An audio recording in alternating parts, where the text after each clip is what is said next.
Je suis la loi de Moïse. Ils sont tous là pour voir Jésus de Nazareth. Non, c'est bien plus précieux que l'or, plus précieux encore que des rubis. Forcez-les à partir d'ici. Nous sommes encore le bras de Rome.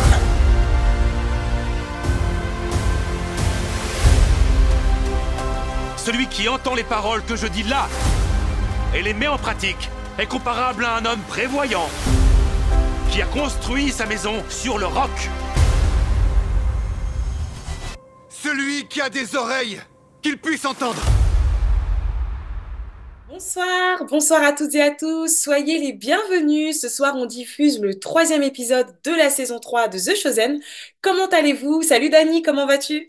Bonsoir Sabrina, ça va très bien. Bonsoir à tout le monde. Merci d'être réunis ensemble pour vivre effectivement ce 3e épisode.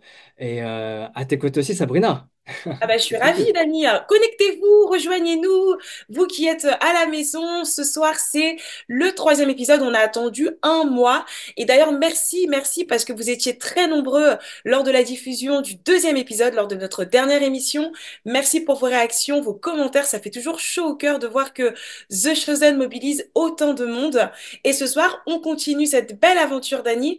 On le rappelle quand même que l'épisode ne pourra pas rester très longtemps sur la plateforme YouTube pour des questions de droit. Abonnez-vous, inscrivez-vous plutôt sur le site thechosen.fr.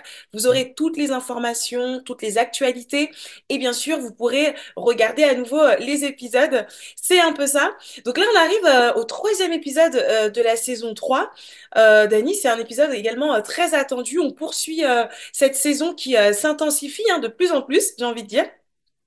C'est ça, médecin, guéris-toi toi-même. C'est le nom de l'épisode C'est qui va ça. être parlant, je pense, pour la plupart d'entre vous.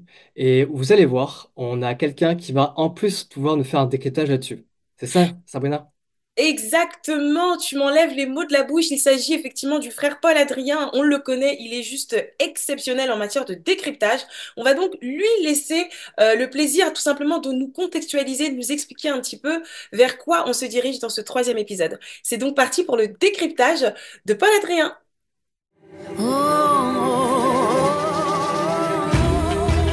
Bonjour à vous, c'est le frère Paul-Adrien d'Ardemar, religieux prêtre dominicain. J'exerce un ministère d'évangélisation sur YouTube et je suis avec vous pour parler de The Chosen, ma série préférée, on aura fini par le savoir, saison 3, épisode 3, qui est un épisode coup de cœur. Magnifique cet épisode. Alors, je vais commencer par une ou deux remarques archéologiques, puis un ou deux développements de caractère, là en particulier la famille de Jésus avec Joseph, et ensuite sur mon passage préféré sur, évidemment, la prédication de Jésus dans la synagogue de Nazareth. Dans la rubrique archéologie du savoir et de la religion juive et chrétienne, vous avez remarqué comment est-ce que Jésus et Marie disent un bénédicité au début du repas. Et ça, de fait, la coutume que l'on a gardée de nos jours, alors je ne sais pas si vous le faites ou pas, mais de dire un bénédicité, ça vient des moines qui eux-mêmes l'ont repris des juifs. Alors normalement, la bénédiction, c'était pas tout à fait celle que vous avez entendue lors de l'épisode. Normalement, il y avait 6 bénédictions au début du repas au choix, selon le type de plat que vous preniez. Si par exemple c'était un plat à partir de blé, vous aviez une formule de bénédiction spéciale. Alors si vous êtes catholique, vous allez le reconnaître parce que c'est quelque chose que l'on a gardé dans la liturgie de la messe au moment de l'offertoire. Béni sois-tu Seigneur Dieu de l'univers, toi qui nous as donné ce pain, fruit de la terre et du travail des hommes, etc. Donc ça, il y avait 6 formules de bénédiction au début du repas et à la fin du repas, pour le coup, il y avait un grand moment d'action de grâce. Avec 3-4 bénédictions. Bon. Autre élément aussi, l'épisode se situe au moment de Rosh Hashanah, qui est la fête juive pour célébrer la nouvelle année, qui est au moment de septembre-octobre. Et alors là, normalement, on sonnait du chauffard, donc la trompe là, que vous avez vu dans l'épisode. Petit clin d'œil aussi, il y avait un des rites consistait à manger des pommes enduites de miel pour célébrer la douceur de la nouvelle année. Et il y a un moment donné dans l'épisode, on voit des pommes. Puis il y avait des prières particulières. Ok, fin de la parenthèse sur l'archéologie et de la religion juive et chrétienne, le développement des personnages. Alors, dans les nouveaux personnages qu'on vous présente, il y a évidemment Lazare, Marthe et Marie. Alors, Marthe et Marie, pour vous, ça vous fera peut-être pas quelque chose, mais pour moi qui suis religieux, Marthe et Marie, ça veut dire quelque chose. Donc, petit moment d'émotion, même si jamais elle ne parle pas beaucoup, il y a Marthe et Marie qui sont là, quoi. Marie qui représente la vie contemplative, Marthe qui représente la vie apostolique, le labeur. Enfin bon bref, là parce que je dis ça parce que les personnages principaux c'est évidemment Joseph et alors qui sont mentionnés mais qui ne sont pas présents, les frères de Jésus. Donc oui, Jésus avait des frères, c'est dit dans l'évangile. Maintenant il y a plusieurs traditions à ce sujet, soit ce sont des demi-cousins, soit ce sont des frères mais qui viennent d'un premier mariage. Joseph étant veuf d'après la tradition orthodoxe d'un premier mariage. Ce qui est, pour le coup, je le dois dire aussi, mon interprétation. Bon, c'est un long débat sur ces questions-là, je ne vais pas rentrer dans les détails. Là, manifestement, on a fait une sorte de compromis entre la tradition catholique et la tradition orthodoxe. Je ne sais pas s'il y a une tradition protestante sur Joseph, je ne crois pas. Donc d'après la tradition catholique, il était jeune, plutôt jeune, ce qui là est le cas. Et d'après la tradition orthodoxe, on vous le présente comme étant noir de peau. Ça, je trouve ça très intéressant. Je trouve ça très très beau. Évidemment, parce que ça nous parle au sens de l'universalité du message. Peut-être aussi que c'était pas impossible parce que c'est vrai que l'Empire romain était très bicarré et beaucoup plus métissé que ce qu'on pouvait imaginer, même si le peuple juif était quand même plutôt séparé. Mais c'est pas impossible. Bon, il y a quand même un problème. Si Joseph était noir et que Jésus n'était pas noir, c'est que tout de suite on aurait vu que c'était pas le fils de Joseph et donc entre guillemets la couverture de Jésus aurait tombé, ce qui fait que Marie se serait fait lapider. Bon, je dis ça juste en passant, mais parce que ça voulait dire en fait pour tout le monde que Marie aurait trompé Joseph, et ça c'est adultère, lapidation. Mais je trouve ça tellement beau le symbole qu'on ferme les yeux et on passe après dessus. Alors, Joseph, d'après la tradition qui était teknon en grec, qu'on a traduit par charpentier, qui est ouvrier du bois. Alors là, c'est drôle, parce que la petite série vous fait un clin d'œil que vous n'avez probablement pas vu, mais Joseph dit à Jésus que lui va pas être charpentier, mais qu'il sera plutôt technicien artisan pour travailler la pierre, parce que en Palestine, il n'y a pas beaucoup de bois. Ce qui est vrai. Et donc en fait, Joseph n'était pas un charpentier probablement. Teknon, ça veut dire artisan, qui travaille les matériaux de construction, le bois, la pierre, etc. Et à Nazareth, c'était plutôt la pierre. Mais manifestement, The Chosen s'est dit, c'est trop répandu dans la culture populaire, donc je ne vais pas casser le mythe Joseph charpentier, je le garde, mais petit clin d'œil au passage. Toi, Jésus, tu ne seras pas charpentier, tu seras technicien, ouvrier, expert en construction bâtiment. Alors maintenant, j'en viens à mon passage coup de cœur, la prédication de Jésus à Nazareth, qui est folle, cette prédication. Alors là, c'est dans l'évangile selon saint Luc, qui reprend de manière assez fidèle, je mettrai une petite nuance, mais cette prédication, même moi je dis que c'est le coup de cœur, parce qu'en plus, là, j'ai appris des trucs. Donc c'est vrai que Jésus cite Isaïe, mais il ne le cite pas jusqu'au bout. Et ça arrive plusieurs fois, ça, dans l'évangile. Alors on se dit toujours, c'est Jésus, ou alors c'est Paul quand il cite dans la lettre aux Romains, de temps en temps on a l'impression d'avoir des citations tronquées, on dit mais il triche un petit peu avec les Écritures. Et là en fait, vous avez peut-être pas vu, mais il vous présente une solution que je trouve très belle. Donc ils vous disent que par exemple l'année de jubilé c'est au présent et l'année de la vengeance c'est au futur. Donc présent, futur, ce qui explique pourquoi est-ce que Jésus reprend une partie de la citation et pas l'autre. Moi je trouve ça très habile et même plus qu'habile, je trouve ça crédible. Donc vraiment je trouve ça très très beau. Une deuxième chose aussi très bien rendue, c'est le sentiment de l'heure et du destin. Là, tout au long d'ailleurs de la série. Au tout début, on voit Jésus qui dit ouais, je pense que c'est la dernière fois que j'arrive à Jérusalem. À la fin, il dit mon heure n'était pas encore venue. Et puis au milieu, on sent qu'il se passe vraiment quelque chose. Donc il y a une densité du destin, de l'heure, du moment. Voilà, le kairos en grec, le moment, quoi. Donc ça reprend tout un thème de l'évangile. Le temps était venu, il est accompli le temps. Jésus savait que son heure n'était pas encore venue. Donc le sentiment toujours persistant dans l'évangile du temps qui passe et de la nouvelle qui s'inscrit là-dedans, qui est magnifiquement retranscrit là-dedans, avec ce petit passage aussi que j'avais pas réalisé. Mais c'est vrai que quand Jésus vient à Nazareth, c'est le moment en fait où il fait ses adieux à tout le monde. Donc ça lui donne une charge émotive particulière. Et alors après, il y a la prédication. Et là, ce qui est très bien fait dans la prédication, c'est qu'en fait, il y a deux thèmes qui se croisent. Alors, il y a un thème qui est Jésus qui se proclame à mots couverts Messie. Mais le deuxième thème qui se voit, c'est qu'en fait, il est en train d'insulter les habitants de Nazareth. Il est en train de leur dire qu'ils valent pas mieux que les païens et qu'à moins de se considérer comme un païen pécheur, ils connaîtront pas le salut. Et que si jamais c'est ça, il y aura pas de prophètes qui viennent de Nazareth. Et dans Nazareth, ce qu'il faut savoir, c'est que Nazareth, il y a toute une histoire de Nazareth au temps de Jésus. C'est vraiment la ville qui attend le Messie. Donc en fait, il est vraiment en train d'insulter tout le monde. Et tout ça est rendu de manière très, très, très belle. Alors vraiment, chapeau. Alors là, j'ai appris plein de trucs, c'était magnifique. Une toute petite nuance. Jésus dit explicitement ou quasiment explicitement qu'il est le Messie. Ça, pour le coup, c'est pas dans l'évangile. Il le sous-entend, Qui veut le comprendre peut le comprendre, mais Jésus n'affirmera vraiment qu'il est le Messie, dans les évangiles, qu'au moment du procès juif devant le grand prêtre. Et d'ailleurs, il ne dira pas « oui », il dira « c'est toi qui l'as dit ». Ça veut dire qu'il accepte ce titre, mais qu'il rejette sur les autres, entre guillemets, la responsabilité. C'est pas bien trouvé, mais bon, vous aurez compris, quoi. Donc c'était la toute petite nuance que je mets rapidement de côté, parce que tout est magnifique. La manière dont Jésus s'échappe en haut du rempart, enfin en haut de la falaise, la manière dont il fait sa prédication, c'est vraiment un très, très, très, très bel épisode. Oh là là, super décryptage à nouveau proposé par Paul Adrien. Vraiment un plaisir, une rubrique qu'on affectionne particulièrement, qui nous permet de toujours mieux contextualiser. Et c'est vrai d'ailleurs, hein, dans vos messages aussi, vous nous le disiez, on vous le redit, l'épisode, il arrive, vous vous impatientez. Quelques minutes, pour nous, c'est important de prendre ces temps d'échange à chaque fois et d'un petit peu amorcer les choses.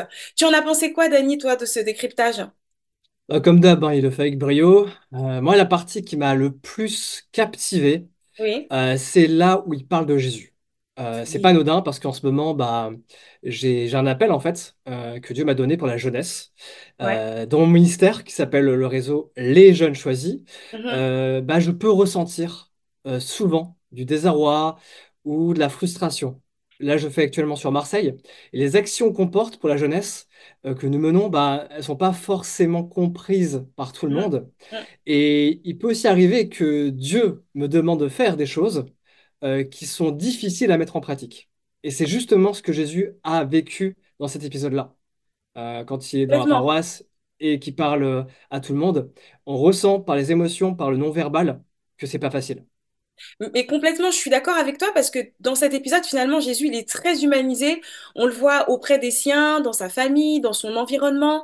On se demande même peut-être si voilà, c'est peut-être une façon aussi de venir se ressourcer quelque part avant d'enchaîner et de complètement embrasser cette mission. On sent d'un point de vue émotionnel que c'est difficile. Voilà, comme tu le dis, parfois, on sait que le challenge est vraiment difficile à relever.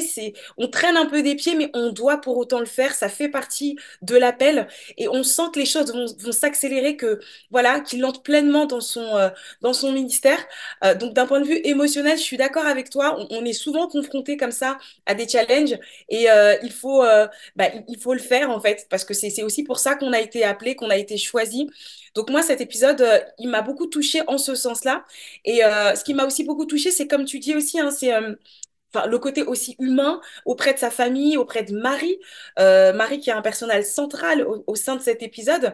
Et d'ailleurs, avant d'en reparler de manière plus approfondie, on a nos two disciples qui nous proposent aussi un focus comme ça sur le personnage de Marie. Je pense qu'il est intéressant, Dany, on regarde un petit peu ce focus et qu'on pourra ensuite reparler peut-être de Marie et de la manière dont elle est présentée dans cet épisode.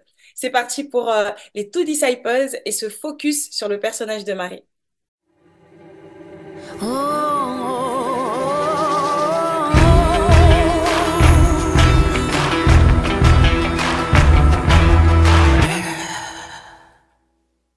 Marie est dans la Bible celle qui a dit oui à l'ange et a donné naissance à Jésus. C'est à son personnage et à l'actrice qui l'incarne dans The Chosen que nous allons nous intéresser aujourd'hui. L'anglais parfait de Vanessa Benavente ne trahit pas ses origines latino-américaines. Née au Pérou, elle arrive aux États-Unis dans sa vingtaine où elle commence des études de théâtre. Vanessa se marie en 2011 avec Sergio Lanza, qui est également acteur et que vous avez pu apercevoir dans la saison 2, épisode 6. À la naissance d'Olivia, leur première fille, Vanessa hésite à abandonner sa carrière d'actrice pour devenir casteuse, c'est-à-dire recruter les acteurs dans les films. Elle est à deux doigts d'abandonner son rêve pour sécuriser ses finances. Jusqu'à ce que son agent l'appelle pour passer les auditions pour The Chosen devant Dallas Jenkins et son équipe. Peu connue à cette époque, elle est surtout heureuse qu'on ait pensé à elle et prépare le rôle sans aucune idée de l'impact qu'il aura sur sa vie et sur celle de tous les téléspectateurs.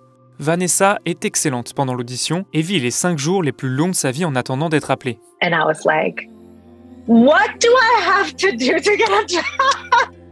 I thought it was like one of the best auditions I've been on ever. And I still couldn't get a callback. And I was like, I don't get it. Finalement sélectionnée pour sa plus grande joie, les équipes de tournage trouvent qu'elle fait un peu jeune pour le rôle d'une mère. Chaque jour, elle passe donc 2 heures entre les mains des maquilleuses pour pouvoir jouer à merveille le rôle d'une femme mûre. Mais alors pourquoi Marie, la mère de Jésus, est-elle plus importante que les apôtres dans The Chosen? La grande force de The Chosen, c'est le personnage de Jésus 100% homme. Et Marie, sa mère, renforce cette dimension d'humanité essentielle.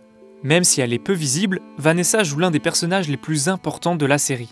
Et si Marie n'est pas perçue de la même manière dans toutes les confessions, tous les chrétiens reconnaissent son rôle primordial dans l'histoire du salut. Seule à connaître la véritable identité de son fils révélée par l'ange, ce secret entre elle et Jésus crée une intimité unique. Intimité qu'on peut voir notamment dans les discussions sincères, les regards et l'attention portée à son fils et ses disciples, en particulier dans l'épisode 3 de la saison 3. Alors, raconte-moi tout. Je veux savoir comment vont tes disciples. Tous tes disciples, je veux savoir pourquoi prier. Elle connaît Jésus mieux que quiconque. Mais en jouant Marie, Vanessa incarne surtout une mère qui doit laisser son fils grandir et accepter de le voir se détacher de ses parents. C'est cette caractéristique de son rôle qui touche le plus les téléspectateurs, en particulier ceux qui vivent la même situation dans leur famille. Vanessa veut qu'on voit dans le personnage qu'elle joue de la chaleur humaine et toute l'attention qu'elle porte aux autres, comme dans l'épisode 5 de la saison 1 qui raconte les noces de Cana, où Marie se soucie du mariage du fils d'une de ses amies. Car en réalité, Vanessa découvre le rôle de mère à l'écran en même temps qu'elle le vit dans sa propre vie familiale. Elle venait d'accoucher lorsqu'elle a commencé à jouer pour The Chosen. Elle a même emmené sa fille sur le tournage de la première saison pour pouvoir l'allaiter. Et elle a joué la saison 3 enceinte de sa deuxième fille. Dans l'épisode 3 de cette saison, Marie a peur pour son fils mais décide de lui faire confiance. C'est cette même confiance en Dieu que nous sommes invités à vivre en regardant la série. Si vous avez aimé cette vidéo et que vous voulez découvrir d'autres histoires de disciples et de missionnaires, retrouvez-nous sur YouTube et Instagram. C'était les Two Disciples, soyez bénis. Super moment, super présentation du personnage de Marie.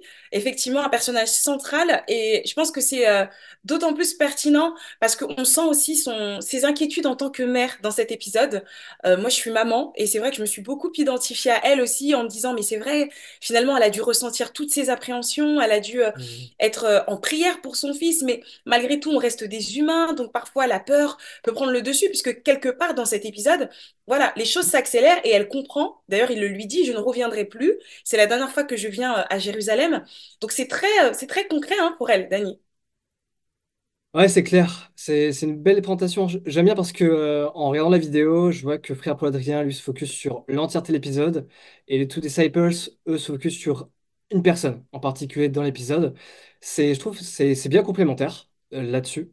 Et j'espère que ça vous plaît, vous. N'hésitez pas à le dire en commentaire, ce que vous avez ressenti.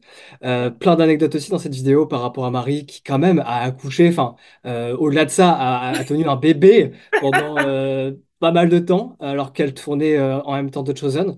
Enfin, c'est bon, et c'est vrai que ça nous reconnecte d'autant plus au personnage qu'on voit à l'écran.